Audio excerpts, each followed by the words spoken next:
The trade war launched by the US has brought anxiety to businesses around the world. The US government says it wants to rejuvenate American manufacturing. President Trump plans to tighten restrictions on foreign sales to his country to benefit local companies. But the soaring tariffs on Chinese goods are stifling small and medium-sized businesses in the US before benefiting the country's manufacturing industry. I recently talked to Negin Izzard, a Canadian fashion designer who used to run her business in the US during the past decade, but last year she began to produce her designs in China's Guangdong province. She shared with me her reasons for this decision, and from her insight, I understood why she stated in her video on various social media platforms that manufacturing is not returning to the US. Well, I started my business while I was in school. So officially Noctex became a thing. It was actually the day after I turned 18. I made my Etsy account and I started selling vintage clothes. And then a few years later, we decided to move everything down to Los Angeles because we were already purchasing our fabrics there. So the majority of our clientele was always in America. I think right now we're sitting at somewhere like 85% of our clientele is from the States. So really, we wanted to be closer to our customers. What happened in the US that makes you think, well, no, this is not the way I can continue to do the business? After COVID, statistically, there was like, I would say, 20 to 30% drop in retail.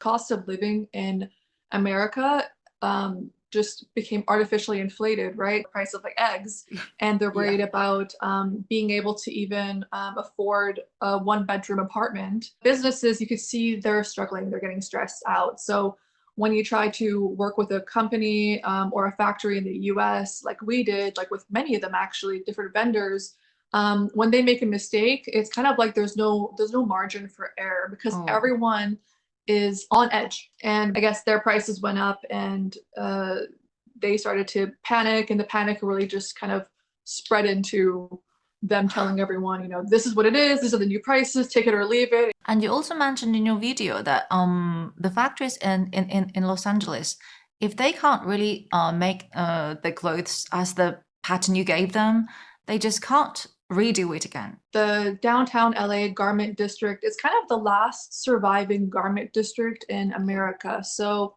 maybe 20, 30, 40 years ago, there were still some in the East or elsewhere, but the last hub is downtown LA. So COVID took a really big hit on those businesses. We were really dealing with like the rubble of post-COVID of what was left in the garment district.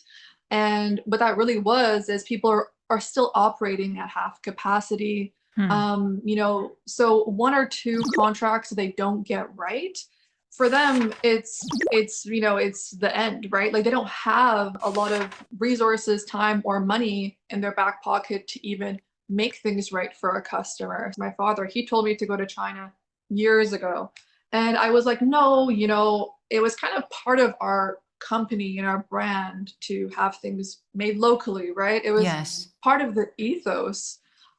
So that shift was difficult for us, but we also had to say, hey, we're no longer made in America because it's impossible.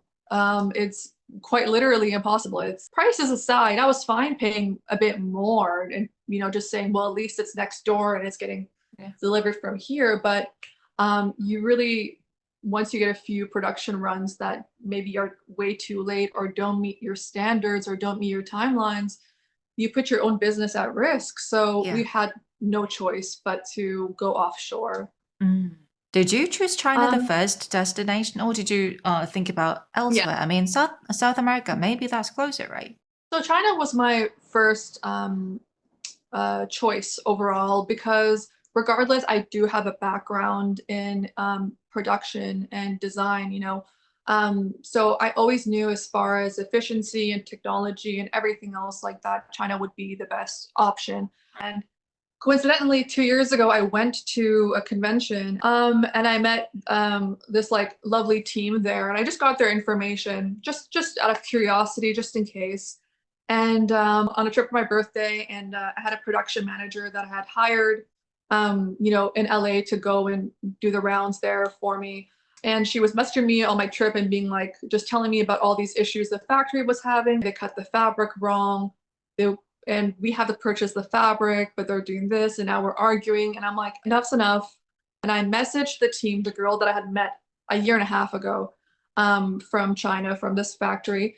And she responded to me in like 30 minutes. And I literally told her, I was like, listen, I have a collection that I need to make. I'm going to get a visa. I'm just going to come to China. I'm just going to bring everything there. And if we can work together, let me send you this tech pack. And then she was like, okay, cool. Let me just send you a sample. And I'm just so used to working with, people in the States that I was like, okay, like, sure. So she did send me the sample and I was like, okay, this is great. This is amazing. They listened to the tech pack. They were really friendly. Maybe this is crazy, but like, I'm going to try to be in China in 5 weeks. I'm going to send you an entire collection and I'm going to be there to fit it. I got my visa work done. I booked my flight.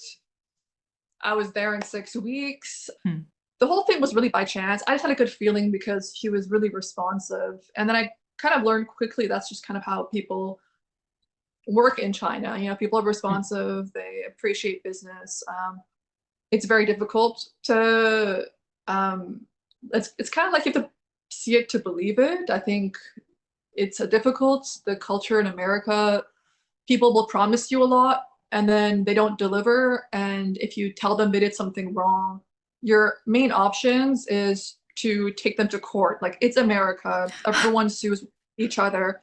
And I'm not going to take someone to court over like 3 dresses like that I produced, and they know that. Like, they know that it's not worth my time, so they know that most likely I'll let it go. I think people in China are very proud of the work that they do. And there's a sense of like real teamwork and community. But I feel like the main thing is like there's no finger pointing. If something goes wrong and I tell my factory there was an issue here, they're very responsive. They're like, okay, let's get to the solution. Like, let's see like what went wrong and let's get to the solution. I had tons and tons of Americans being like, oh my God, I had the same experience. If I tell my vendor or factory in the US that something was wrong, it becomes like a game of kind of like passing on the blame or finger pointing, or maybe you did something wrong or this. It's kind of like a tornado, and you don't really get to your goal. So that's the reason you say you don't believe manufacturing is going back to the US overnight, right?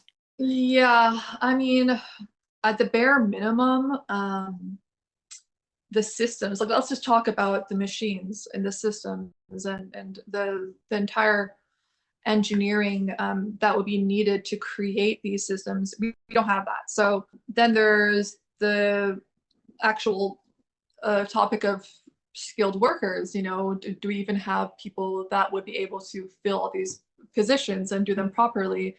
And would the American pay system be able to pay them a wage where they would actually want to come in and do this work, right? It's very particular. After the interview, Nigan told me on WeChat that most workers in the LA factories are immigrants who speak mostly Spanish. Mexican immigrants predominantly carry out the garment district sewing and labor, accounting for 90%, and President Trump wants fewer immigrants, but they are the ones operating the machines. A shortage of skilled workers, limited production capacity, and an unwelcoming business culture. These are some of the reasons why manufacturing is not returning to the US, and they won't resolve quickly, no matter how high tariffs are placed on imported products.